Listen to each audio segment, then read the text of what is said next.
A gente sabe que tem acometido muito as pessoas em geral e a nossa população de magistrados e servidores tem sofrido com bruxismo, e por isso esse foi um tema escolhido. A doutora Maria Letícia, ela é cirurgiã dentista, especialista em dentística e em disfunção temporomandibular, membro efetivo da Sociedade Brasileira de Disfunção Temporomandibular e Orofacial, e gentilmente aceitou o nosso convite. Eu tenho que te agradecer a honra de tê-la aqui conosco. Então, vamos ouvi-la. Boa tarde a todo mundo. Primeiro, queria agradecer a doutora Fabiana, a doutora Laura também pelo convite.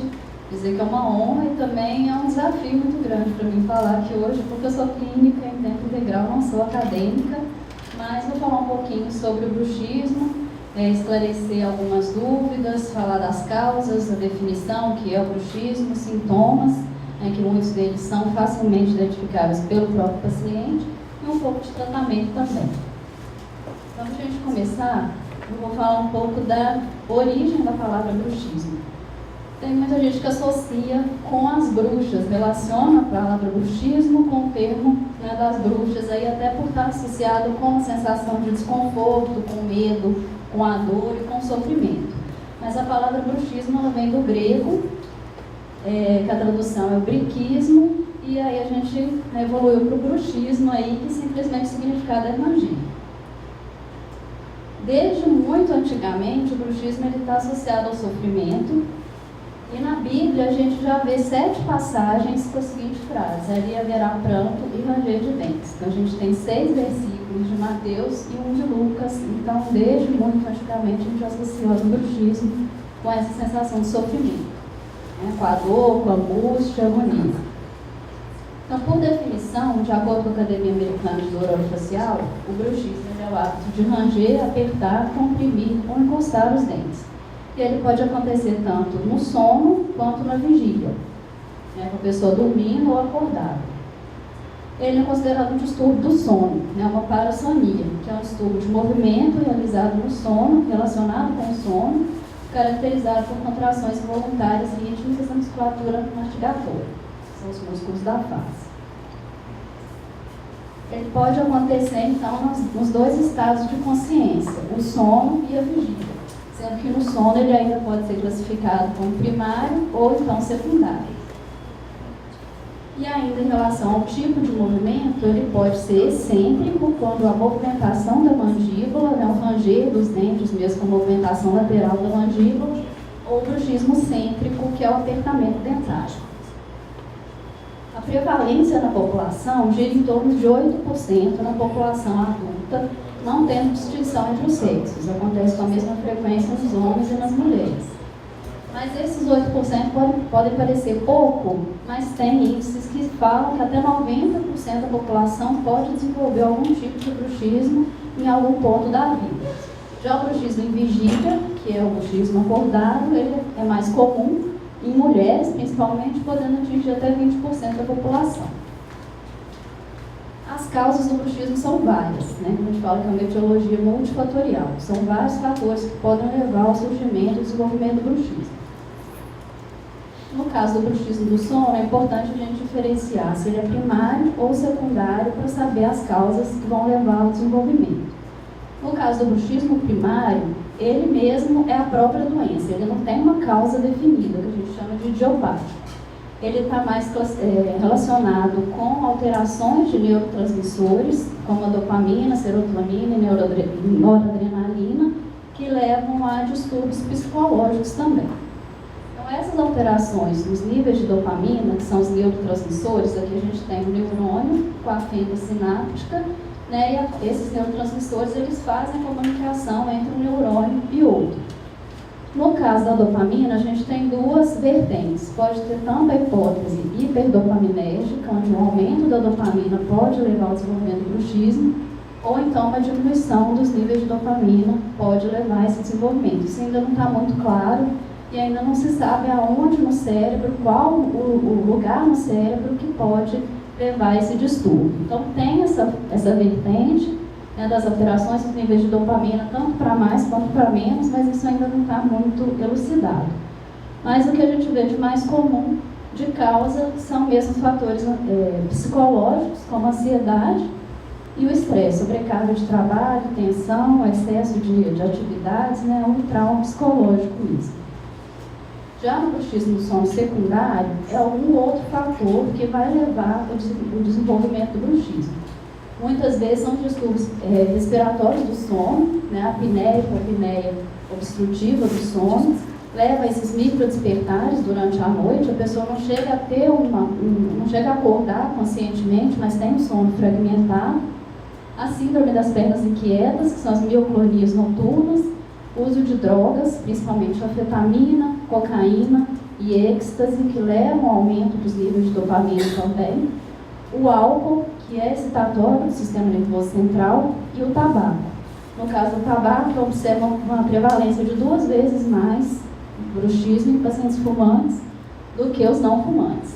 Altas doses de cafeína e algumas classes de medicamentos, principalmente os inibidores seletivos da recaptação de serotonina, que são as pílulas da felicidade, né? Os fluoxetina, sertralina, paroxetina e venlafaxina.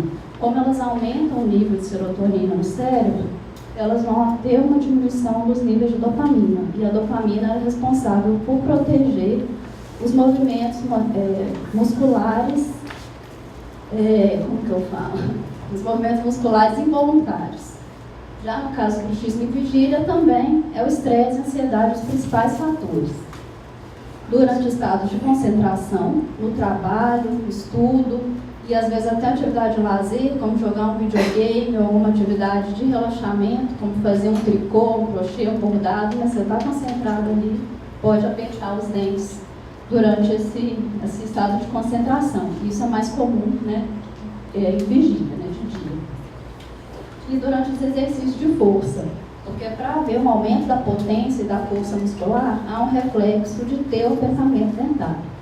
Vou falar um pouco agora dos sinais e dos sintomas que a gente pode observar no bruxismo.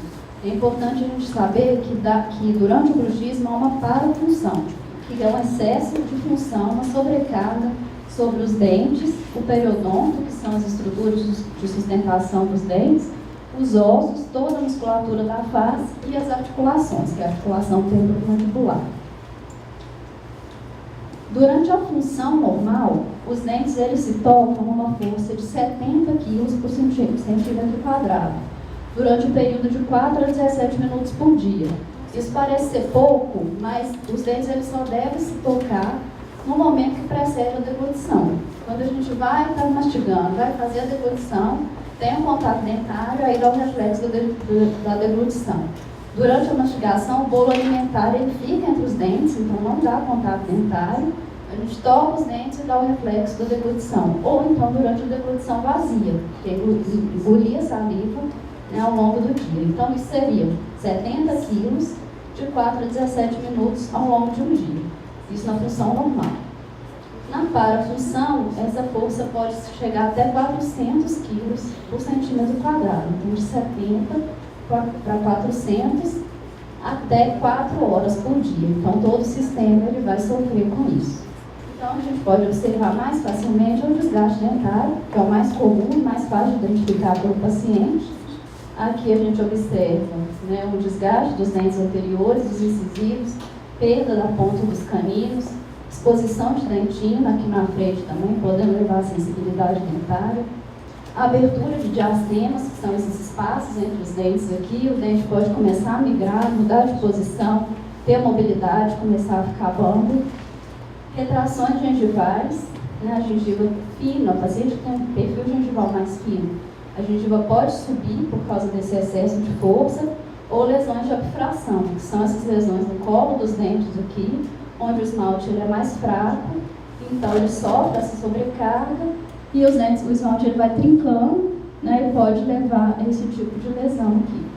Fratura dos dentes. Isso aqui é um corte tomográfico, a gente vê a linha de fratura aqui assim, né, o paciente até chegou a ter necrose do dente, a gente vê essa lesão por necrose. Nesse caso aqui foi extração, colocação de um implante, por causa de apertamento dentário. E aqui a fratura de uma restauração. Chegou a perder um pedaço do dente da restauração também. O apertamento ele pode levar até uma necrose da polpa, né, que é o canal do dente aqui, os vasos, os nervos, levando também a formação de abscesso, né, uma lesão periapical, que é essa perda de osso aqui na ponta da raiz. Outro sintoma comum na parte interna da boca são as edentações linguais. A gente vê essa marca na lateral da língua, a marca dos dentes aqui, por um excesso de força. Então a língua ela sofre essa pressão e dá essa marca aqui que a gente chama de língua dentada ou edentações linguais. Linha alba também, que é na bochecha pela parte interna, na região entre os dentes, de contato entre os dentes, aqui a arcada superior e inferior, pela pressão também há essa formação de linha alba. Então o paciente que aperta, isso é mais comum no apertamento dentário, a gente vê muito comum, tanto a língua dentada quanto a linha alba. E também os crescimentos ósseos ou exostoses, que são os toros, pode ser mandibular, que é esse crescimento ósseo na parte interna da mandíbula, por baixo da língua, ou no palato, o tórax palatino, no céu da boca, é um crescimento de osso por causa de tensão do apertamento e do bruxismo, mais crescimento ósseo mandibular ou palatino. Além do componente intraoral, a gente observa também sonolência excessiva durante o dia. O paciente acorda cansado ou com a sensação que dormiu a noite inteira, mas né, o sono não reparador. E passar o dia todo com sono. Né? Dormiu às 8 horas ali, mas está o dia inteiro bocejando com sono e acordando cansado. Dores de cabeça.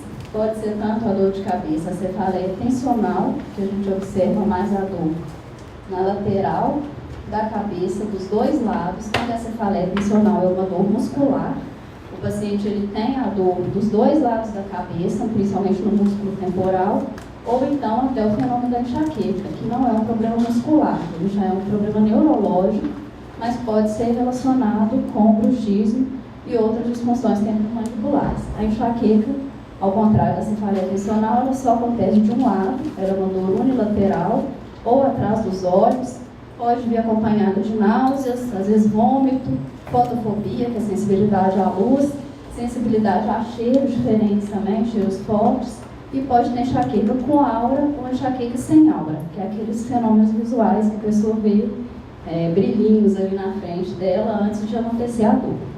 As dores na face, dor na lateral da face, muito comum na lateral do rosto, na região de músculo masseter, ou dores na hora de abrir a boca, de mastigar, fazer a mastigação da abertura de boca, ou a dor, né, o tempo todo mesmo, a dor crônica na lateral da face. Fadiga muscular, cansaço para mastigar, vai mastigar um alimento mais duro, mastigar por mais tempo, mascar um chiclete, sente cansaço na face, na musculatura do rosto. Hipertrofia muscular, que é um crescimento mesmo da musculatura, né, aqui na lateral do rosto a gente observa que o rosto da paciente está até mais quadrado, né, com esse crescimento nessa região aqui, que é o músculo masseter. Então, a gente fazendo uma associação com musculação, é o mesmo fenômeno. A pessoa está apertando, né, estimulando o músculo ali o dia inteiro, então dá um crescimento da musculatura. Mais para frente eu vou mostrar o tratamento desse caso. Dores na TM, que é a articulação temporomandibular, que é a articulação que faz a abertura e fechamento da mandíbula. É muito comum uma dor pré-auricular, uma dor à frente do ouvido. Pode acontecer estalo, clique, algum barulho na articulação também, principalmente a dor durante os movimentos de abertura e fechamento da boca ou mastigação.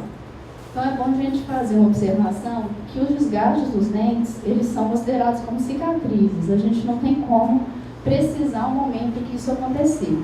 Tem algumas linhas que falam que quando a faceta de desgaste está brilhante, ela é mais antiga, se ela está mais opaca, ela é mais recente, mas a gente não tem como precisar o momento que isso ocorreu. Então ela é uma cicatriz mesmo, a gente sabe que teve, mas não sabe falar quando. E também fazer a diferenciação entre o bruxismo e outros desgastes por outros hábitos parafuncionais. Por exemplo, roer unha, morder objeto, abrir embalagem com os dentes.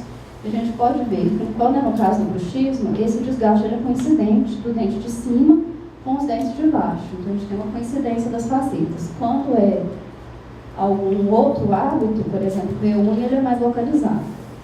O bruxismo ele é um distúrbio do sono, ele não é considerado uma disfunção temporomandibular. Pacientes desdentados também podem ter o bruxismo, ele não é relacionado com a posição dos dentes. Em alguns casos, alguma interferência dos dentes pode levar a um agravamento do bruxismo, mas sua origem ela não é dentária. Os sintomas de bruxismo e DTM, eles são correlacionados, a gente fala que são comorbidades, então a gente tem sintomas do bruxismo, que são também sintomas de DTM, e o bruxismo em vigília, que é o apertamento, ou o bruxismo acordado, ele pode ter mais sintomas associados a DTM. Vou falar um pouco então o que é DTM, só para a gente ter uma noção, né, por ser fatores, sintomas muito parecidos. As disfunções temporomandibulares são anormalidades que atingem as ATM ou os músculos da mastigação. A gente pode ter as DTM musculares ou articulares ou as duas condições associadas. Já a dor orofacial é qualquer dor que ocorre na região de cabeça e pescoço, associada à pele, ossos, dentes, glândulas ou músculos da face e da cavidade oral. Ela pode ser uma dor originada da própria região de cabeça e pescoço, ou então está associada a alguma dor cervical, cefaleias primárias, fibromialgia ou artrite reumatoide. Os sintomas são cliques, estalos e ruídos na articulação, zumbido nos ouvidos ou sensação de ouvido tampado, também muito comum, dificuldade, dor ou limitação para abrir ou movimentar a boca, travamento da mandíbula, dores na face próximos do ouvido, cansaço no músculo da face e dores de cabeça. Então, a gente vê que os sintomas são muito similares. As DTM também não têm uma causa específica, elas podem vir de vários fatores, sendo o estresse, o bruxismo e outros hábitos parafuncionais também podem ser fatores de causa das DTM. Ou, então, uma predisposição genética para as dores crônicas, como no caso de fibromialgia e doenças reumáticas. O tratamento para o bruxismo quanto para as DTM, ele é multidisciplinar por ser multifatorial. Então, a gente tem que buscar a causa. A gente sempre busca tratamentos conservadores e não invasivos. Então, dentro da competência do cirurgião dentista, a gente tem o tratamento com as placas oclusais. As placas, elas são aparelhos que levam a mandíbula a assumir uma posição fisiológica de repouso e vai alterar o padrão neuromuscular dos músculos mastigatórios. Eles vão levar um alívio das cargas mecânicas das ATM, porque eles vão fazer a absorção dessas forças, distribuir as forças por uma área maior do que quando é só o contato de dente com dente. Vão fazer uma modulação na função neuromuscular, porque a gente muda a percepção desses contatos, e levando ao relaxamento dos músculos mastigatórios.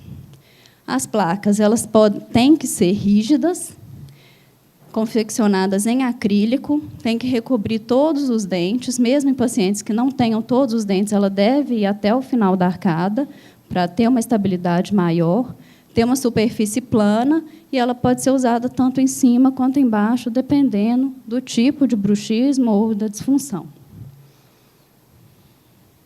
O regime de uso ele pode ser noturno ou em tempo integral, dependendo do tipo de tratamento que vai ser realizado ou a severidade dos sintomas. E o uso contínuo vai fazer a manutenção desse relaxamento, com a redução da atividade elétrica dos músculos mastigatórios e, às vezes, até dos músculos cervicais também. Então, as placas elas são uma alternativa de tratamento não farmacológica, sem medicamento, não invasiva, então não vai ter cortes, não vai ter nada mais invasivo, e reversível, porque a gente pode remover o uso a qualquer tempo, com resultados satisfatórios na prevenção, resolução, diminuição da severidade e frequência dos sintomas do bruxismo e da DTM. Naquele caso da hipertrofia, somente com o uso de placa a gente pode observar uma redução do volume muscular da paciente, né? Mudou até o perfil do rosto dela aqui, de mais quadrado, ficou um rosto mais afilado. Isso aqui foram 2 meses de uso de placa, somente placa sem medicamento. Naquele caso do desgaste dentário, foi feito um tratamento restaurador, né? Devolvendo a borda dos incisivos, a ponta do canino. Então, a gente devolve não é só a estética, também a função do paciente. Em casos em que o paciente tem desgaste dentário, tem lesões de abfração, retração gengival, perda de dentes. Então, aqui já é um caso de reabilitação oral, a gente consegue devolver a estética e a função também. O tratamento farmacológico ele é feito principalmente na base de analgésico, anti-inflamatório, relaxante muscular, sendo que muitas vezes é preciso usar ansiolítico e antidepressivo. Não está na competência do cirurgião dentista, mesmo ele sendo apto e habilitado a fazer a prescrição desses medicamentos, né, os ansiolíticos e os antidepressivos, mas se é um caso de depressão ou ansiedade, algum outro transtorno psiquiátrico, é dever do psiquiatra poder prescrever esses medicamentos. Então, não tem uma cura para o bruxismo, ainda como não se sabe a origem neurológica dele, a gente não tem como chegar na cura por uma medicação ou por alguma intervenção. Então, a gente vai ter um controle dos sintomas, reduzindo os danos que eles são causados. No caso do bruxismo em vigília, a gente tem que conscientizar o paciente, lembrar de tempos em tempos, você está trabalhando ou está mais concentrado ali, lembrar de soltar os dentes e assumir uma posição de repouso, em que os dentes eles ficam afastados e os lábios encostados. É a posição fisiológica de repouso da mandíbula. Hoje, a gente tem até aplicativo de celular que pode dar lembretes o dia inteiro para você lembrar de desencostar o dente. Quem quiser procurar, tem um aplicativo que chama Desencoste. Outros tratamentos, então, multidisciplinares, em relação à fisioterapia, pode ser usado relaxamento na musculatura com alongamentos, uso de TENS, compressas mornas, né? Então, tem algumas técnicas de fisioterapia que podem ajudar nas DTM musculares. No caso das articulares, já é um pouco mais limitado. Tratamento com psicólogo para o manejo da ansiedade, do estresse, fazer técnicas de hipnoterapia parece que também ser bem interessante, para poder equilibrar esses níveis de serotonina, dopamina e noradrenalina com terapia. Relaxamento, procurar fazer atividades que levem, né, tenham prazer ou que o paciente goste, ter alguns minutos do dia para ter esse momento de relaxamento. Meditação também é comprovadamente eficaz para isso, para regular esses neurotransmissores. E quando o tratamento ele já é sistêmico, né, o problema é sistêmico, o tratamento é encaminhado para o médico, no caso, o reumatologista ou o psiquiatra, quando o paciente tem fibromialgia ou artrite reumatoide ou mesmo problema psiquiátrico. O Botox, que é um assunto que está em pauta hoje em dia com o cirurgião dentista, né? Hoje foi autorizado para o cirurgião dentista trabalhar desde a testa até o ocioide, que é esse ossinho do pescoço. Então, foi regulamentado o dentista fazer o uso do Botox, porém, no caso do bruxismo, isso é um pouco controverso.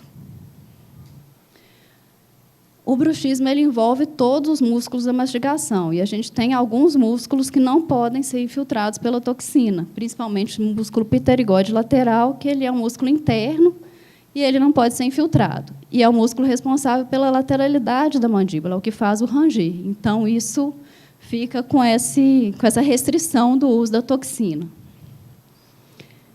Ela vai ser aplicada em alguns pontos só, vai reduzir a intensidade da força do apertamento, mas num prazo de 4 a 6 meses. Então, teriam que ser várias aplicações repetidas, não tendo um resultado muito satisfatório. A gente não pode paralisar tudo, nem de uma forma muito intensa, usando muitas unidades da toxina, porque senão pode começar a atrapalhar a fala, a mastigação e deglutição, né, e outras funções. Não tem dados ainda se essa redução ela gera alguma melhora no nível de desgaste dentário.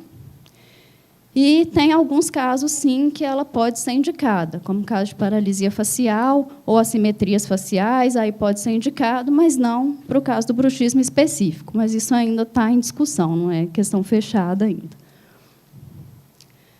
Apesar da prevalência alta, cerca de 38% das crianças têm o bruxismo, ele não é considerado normal. Ele é comum, mas não é normal. Então, os pais ficarem atentos que pode ter algum distúrbio de desenvolvimento, alteração no sono, hiperatividade, então, observar isso aí. Os medicamentos inibidores seletivos da recaptação de serotonina, eles podem causar o bruxismo, então, em pacientes com depressão que tenham bruxismo, tentar procurar outras alternativas farmacológicas. E as placas de silicone, elas não estão adequadas, porque elas podem estimular mais ainda o apertamento. As placas de bruxismo, elas têm que ser rígidas de acrílico. Então, a gente sempre tem que pensar em buscar um equilíbrio, né, de todo o sistema, da musculatura, da oclusão, da parte psicológica, para a gente poder ter um manejo dos sinais e dos sintomas do bruxismo, uma vez que ele não tem cura. Então, acho que era isso que eu tinha para falar para vocês. Obrigada.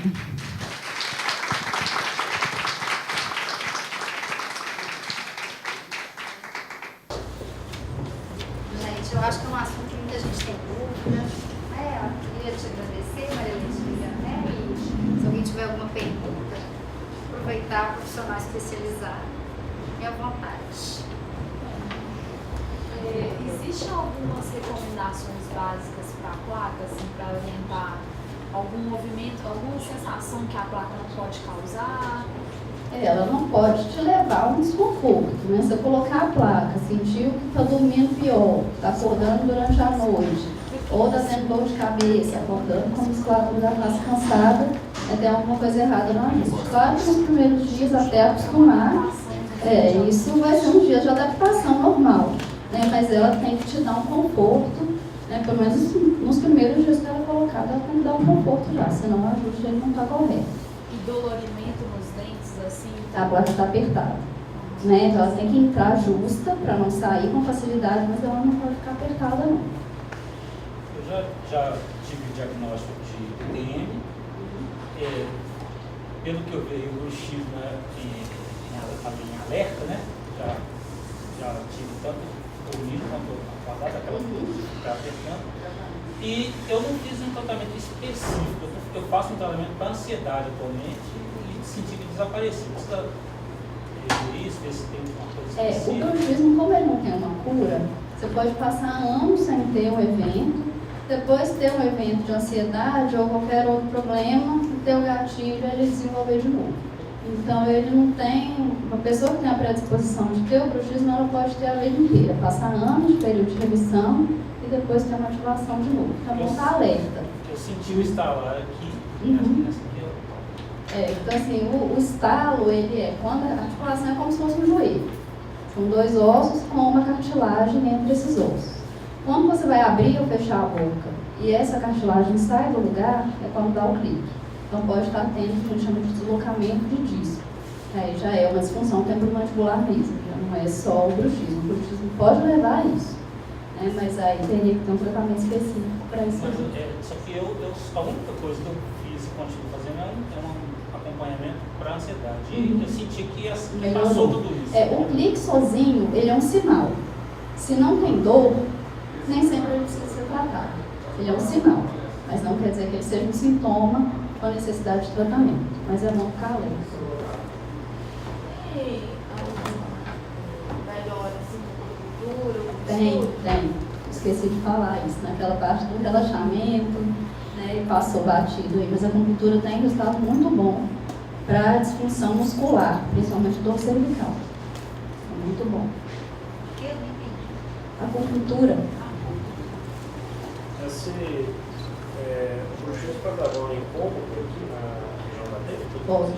Principalmente no outubro? Pode, porque o músculo temporal, que é esse lateral da cabeça, ele está ligado à articulação aqui, eles são 3 feixes musculares que se unem até inserir na articulação. Então, o excesso de força, ele é um músculo mastigatório também, o excesso de força nessa região pode levar a dor na lateral da cabeça. O excesso de força na mastigação pode ser um sinal também? Pode, porque a musculatura está hipertrofiada. Isso, a hipertrofia muscular é um aumento da força também. Existe algum exercício também? O principal é fazer essa postura fisiológica de repouso, deixar os lábios fechados e os dentes separados. Sim. Nós observar durante o dia, tá? Com os dentes encostando, lembrar de soltar. Tentar criar esse hábito mesmo. Maria Letícia, não sei se eu não entendo bem, mas parece que a placa de silicone não seria adequada. Não está indicada. Placa de silicone, ela é indicada só para clareamento, é uma moldeira de clareamento. Ou placas de EVA são indicadas como protetor bucal para esporte. Placa de bruxismo, ela tem que ser rígida de acrílico. Se ela for macia, ela vai estimular mais o apertamento. Então, a rígida, ela tem um contato em cada dente. Deixa eu ver se eu acho aqui. Certo. Vou botar a placa.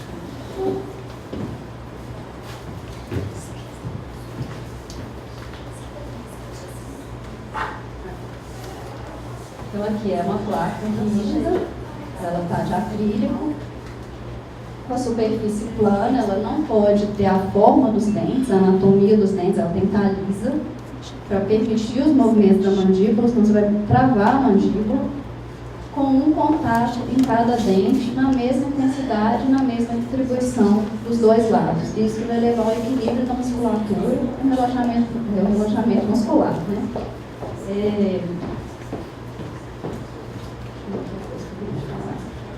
Sobre a placa de silicone. Isso não é adequado. Então não, porque isso aqui é que vai fazer o relaxamento. A gente ter essa distribuição de contato com a mesma intensidade, com a mesma intensidade de força, né, distribuído dos dois lados ao mesmo tempo aqui. Isso vai fazer o relaxamento da musculatura. Essa placa é usada só no superior ou inferior? Essa é superior, mas pode ser usada inferior quando a pessoa precisa usar o dia inteiro. No caso de uma alteração na posição articular, a pessoa tem que usar a placa o dia todo para poder reposicionar a articulação. Então, usar os dois Ao mesmo tempo, não. Tem placa de apneia, que ela é colocada em cima e embaixo. Mas aí é outro tipo de tratamento. Placa de bruxismo ou para reposicionamento mandibular é um marcado o outro. No caso de criança, quando está na prova dentária, o bruxismo não pode ser considerado fisiológico?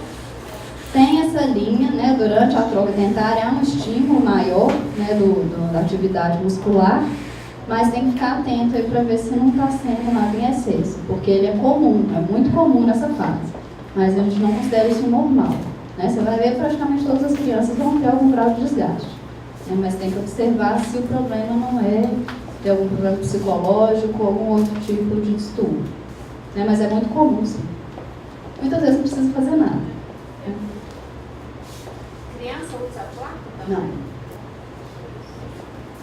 Até pelo crescimento, a placa ela tem que ser trocada, né, teria que ser trocada com frequência.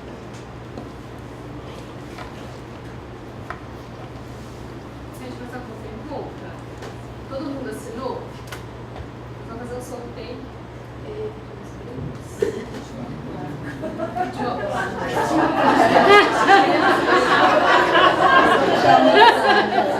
Sorteio de uma placa. Uma placa para o X. É verdade. Vai ser sorteado. Filmou, não. Também um. Só que as minhas mais algumas minhas regiões foi aquela.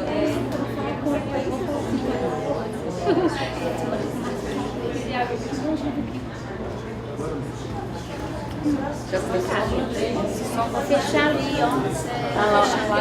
Tem o quê? Tem o quê? Vou fechar ali, ó, porque ali também funciona aquela pessoal.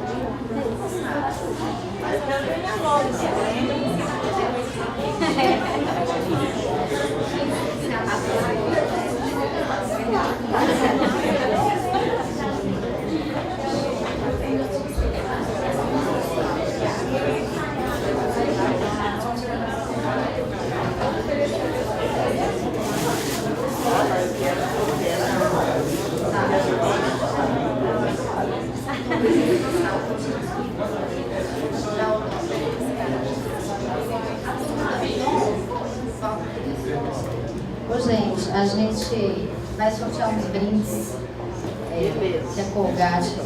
Turma da Odonto, pessoal, o Walter queria só registrar aqui uma foto. Enquanto isso, a Laura faz o sorteio. Enquanto isso, eu faço a diversão. Maria Letícia, fala um número para a gente de 1 a 34. 27. 27. Fernanda!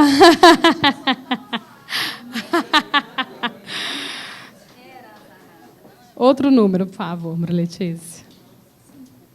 5. Juliana.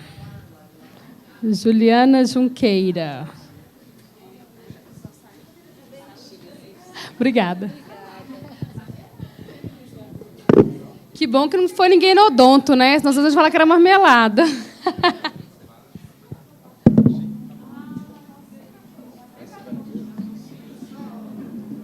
Só um minutinho, gente. Enquanto a gente faz a foto, a Renata, por favor, a próxima palestrante, que vai falar para a gente sobre nutrição. Ela vai preparando aqui o áudio enquanto a gente já começa.